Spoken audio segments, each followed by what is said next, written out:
Hello student, let us continue with our chapter. Last lecture में हमने prospectus के बारे में देखा था, उसका meaning definition. Today's lecture will see the importance of prospectus. Prospectus का इम्पोर्टेंस क्या है? Prospectus is an important document for the public at large making investment because relying upon this document the investor decides to invest in the company. Prospectus जो है एक ऐसा important document है public के लिए एट लार्ज मेकिंग इन्वेस्टमेंट, जो investment कर रहा है because relying upon this document, ये डॉक्यूमेंट को स्टडी करके ये डॉक्यूमेंट के ऊपर डिपेंड होके the investor decides to invest in the company. Company में इन्वेस्ट करना है कि नहीं, वो इन्वेस्टर्स डिसाइड कर पाता है प्रोस्पेक्टस को पढ़ के. For this very reason, all the information mentioned in the prospectus must be correct and real. और इसके लिए जो भी प्रोस्पेक्टस में इंफॉर्मेशन दिया गया हुआ है, मेंशन किया गया है, वो करेक्ट एंड रियल होना ज़रूरी है. Hence, prospectus is a document presenting fiduciary relationship of trust with the public at large. Prospectus ऐसा डॉक्यूमेंट है जो प्रेजेंट होता है पब्लिक के लिए, तो पब्लिक के साथ ये ऐसा रिलेशन है जिसमें वो ट्रस्ट रख सकता है with the public at large. The significance of the prospectus can be more understood from the following points. ये पॉइंट्स से प्रोस्पेक्टस का इम्पोर्टेंस क्या है वो समझ में आएगा क्यों है. In the prospectus, the information about the name of the company, the kind of share capital, the working area of company, future plans are given. Prospectus के अंदर कंपनी के नाम के बारे में, उसके शेयर कैपिटल के बारे में, उसका वर्किंग एरिया के बारे में और कंपनी का फ्यूचर प्लान क्या है उसके बारे में उसमें इंफॉर्मेशन दिया जाता है. Information regarding main officers of a company are provided in the prospectus. Prospectus में कंपनी के मेन ऑफिसर्स के बारे में इंफॉर्मेशन दिया जाता है. The purpose of this document is to inform the public at large. बहुत बड़े पैमाने पे पब्लिक को इन्फॉर्म करने के लिए ये डॉक्यूमेंट का मेन पर्पस है. There should not be any misrepresentation or misleading information in it, as the same amounts to breach of trust on the investors who have relied upon the company. जो company के ऊपर dependable है, relied है और investors उसी के base पे invest करता है, तो ये जो मिसलीडिंग इंफॉर्मेशन नहीं होना चाहिए क्योंकि उससे एक ट्रस्ट जो है वो टूट जाता है.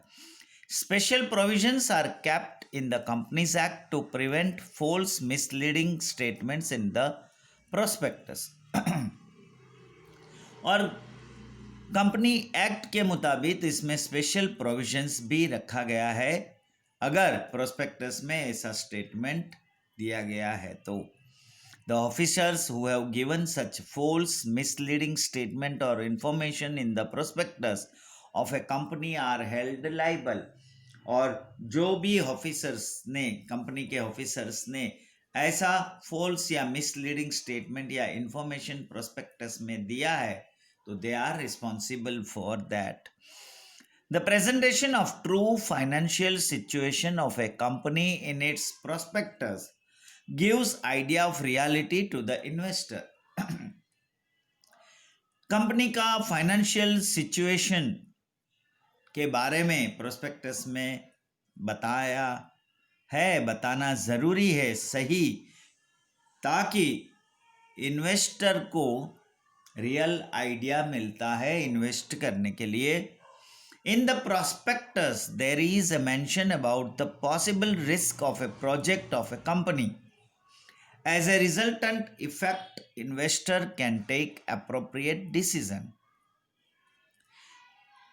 प्रोस्पेक्टस में ये भी मेंशन किया होता है कि कंपनी का जो भी प्रोजेक्ट है उसमें कितना रिस्क है और इसके ज़रिए इन्वेस्टर अपना डिसीजन जो है वो सही ले सकता है. Therefore, it is said that prospectus should be unambiguous and clear as well as transparent like water. और इसके लिए प्रोस्पेक्टस एक ऐसा डॉक्यूमेंट है या एक ऐसा इम्पोर्टेंट उसका नेसेसिटी है ताकि वो एक वाटर के जैसा ट्रांसपेरेंट होना है, क्योंकि उसके ज़रिए पब्लिक कंपनी के बारे में पब्लिक को उसका रियल पिक्चर मिल सकता है. Now matters to be stated in the prospectus. Prospectus के अंदर क्या क्या मैटर्स उसमें बताया होना ज़रूरी है. तो हमने देखा कि prospectus is an important document inviting public at large to make investment in a company. As per the provisions of the Companies Act 2013, the following matters are to be included in the prospectus. Prospectus के अंदर क्या क्या include करना है? तो name of a company, address of a registered office of a company, name and addresses of company secretary, chief financial officer, auditor, legal advisor, banker, trustee, guarantor, brokers and other specified persons. जो भी important person है उसके बारे में उसका name and addresses mention करना है. The dates of opening and closure of the subscription. जो भी पब्लिक इश्यू है तो कब ओपन होगा और कब क्लोज होगा वो भी उसमें मेंशन करना ज़रूरी है. Allotment of securities and time limit for payment of money.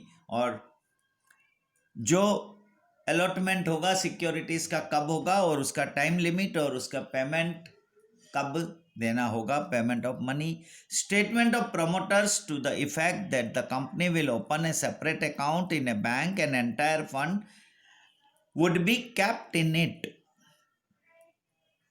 जो एक स्टेटमेंट प्रमोटर्स का देना है जिसमें सेपरेट अकाउंट बैंक में खोलना है और सारा फंड जो है जो पब्लिक के ज़रिए पैसा जो आएगा वो अलग उसमें जमा कराना है. All information about the underwriter contract. और जो भी इंफॉर्मेशन है वो अंडरराइटर कॉन्ट्रैक्ट में होना है. Consent of the promoters, auditors, specific bankers, experts and all other concerned officer. जो भी कंसर्न ऑफिसर है उसका कंसेंट होना ज़रूरी है प्रमोटर्स के बारे में, ऑडिटर्स के बारे में वगैरह. Information about the authorise officer regarding subscription and the resolution regarding it. Officer जो भी ऑथोराइज ऑफिसर है सब्सक्रिप्शन के लिए उसका इंफॉर्मेशन और उसका रेजोल्यूशन उसमें बताना है. The schedule about the process of distribution regarding securities. जो सिक्योरिटीज़ है कैसे डिस्ट्रीब्यूट होगा उसका प्रोसेस का बारे में उसका शेड्यूल बताना ज़रूरी है. Capital structure of a company as per the companies act. Companies act के मुताबिक कंपनी का कैपिटल स्ट्रक्चर बताना ज़रूरी है. The purpose of public subscription condition and other relevant matters.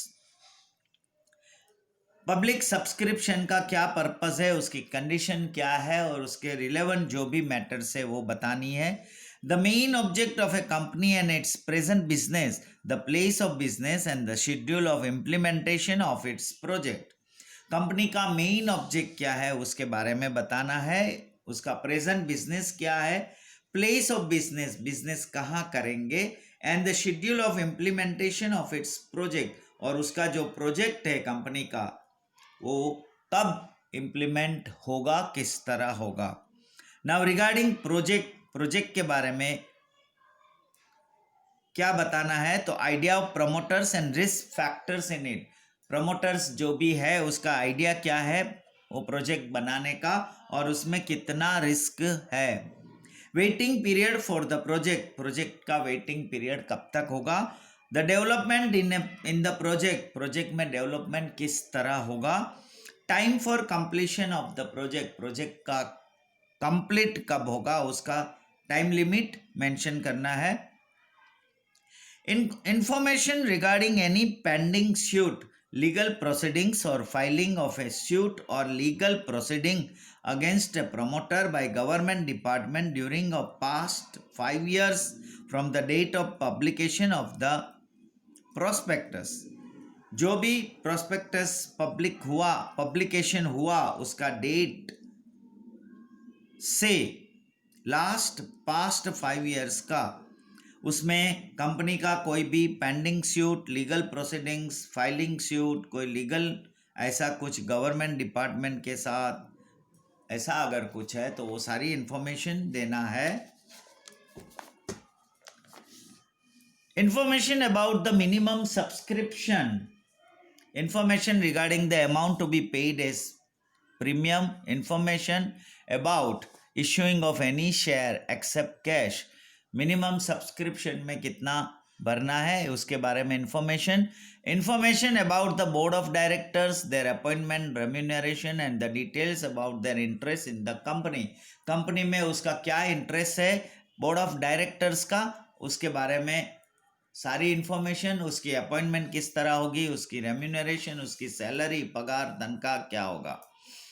Information about the contribution of the promoters, जो भी promote कर रहे हैं उसका कंट्रीब्यूशन क्या है उसके बारे में इंफॉर्मेशन देना है। The following additional information is required to be given by such companies having business in existence, जो भी कंपनी एग्जिस्टेंस में है तो एडिशनल इंफॉर्मेशन क्या देना है, तो उसका profit and loss statement of the company देना है, final balance sheet, report of auditor regarding it, company का फाइनल बैलेंस शीट, उसका प्रॉफिट एंड लॉस क्या है और रिपोर्ट ऑडिटर्स ने क्या दिया है। Profit loss information of past 5 years before publication of prospectus, reports of ancillary branch, जो भी उसका एडिशनल ब्रांच है उसका रिपोर्ट्स और profit and loss information last 5 साल का।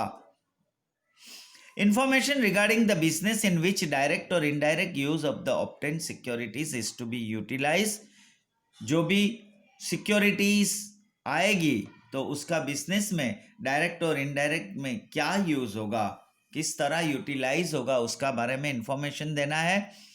Statement to the effect that contents of the prospectus are not violating the Companies Act, Securities Contract Act 1956 or the SEBI Act 1992। Prospectus में ये सारी statement देना है जो कंपनीज एक्ट या ये किसी भी एक्ट का वायोलेट नहीं हो रहा है rules, and the date written in the prospectus will be considered as the date of publication of the prospectus, और जो डेट प्रोस्पेक्टस में लिखा है वही कंसिडर किया जाएगा, उसी दिन का पब्लिकेशन ऑफ प्रोस्पेक्टस माना जाएगा। So here we stop our today's lecture. हमने प्रोस्पेक्टस का इम्पोर्टेंस के बारे में देखा, क्यों उसका इम्पोर्टेंस है और प्रोस्पेक्टस में क्या क्या मैटर्स इंक्लूड करना है। नेक्स्ट लेक्चर में हम देखेंगे कि उसमें प्रोस्पेक्टस को इश्यू करने के लिए कंपनीज एक्ट में क्या प्रोविजंस दिया हुआ है। Thank you.